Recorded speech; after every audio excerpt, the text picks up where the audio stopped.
Tumaas sa 4.1% ang unemployment rate sa bansa o katumbas ng 2.06 milyon na Pilipinong walang trabaho.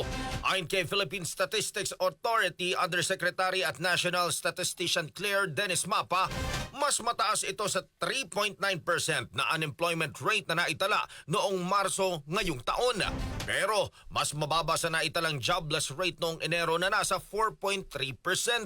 Kaugnay nito, tumaas naman sa 95.9% o katumbas ng 48.67 milyon ang mga Pilipinong may trabaho sa bansa para sa Abril 2025. Mas mataas ito kung ikukumpara sa 95.7% o 48.49 milyong bilang ng mga manggagawa noong Enero 2025.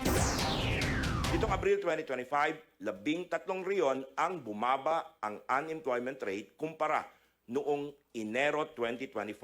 Ito ang National Capital Region, Cordillera Administrative Region, Ilocos Region, Cagayan Valley, Central Luzon, Calabarzon, Mimaropa, Bicol Region, Western Visayas, Northern Mindanao, Davao Region, Caraga at Barm. Pagdating sa underemployment, ang SOC-Sargen ang nakapagtala ng may pinakamataas na underemployment rate na nasa 36% itong Abril 2025, habang ang Davao Region naman ang may pinakamababa na nasa 3.9%. Kumpara noong Enero 2025, ang underemployment rate nitong Abril 2025 ay bumaba sa 6 na riyon. Ito ay ang Ilocos Region, Bicol Region, Negros Island Region, Central Visayas, Eastern Visayas at Barm.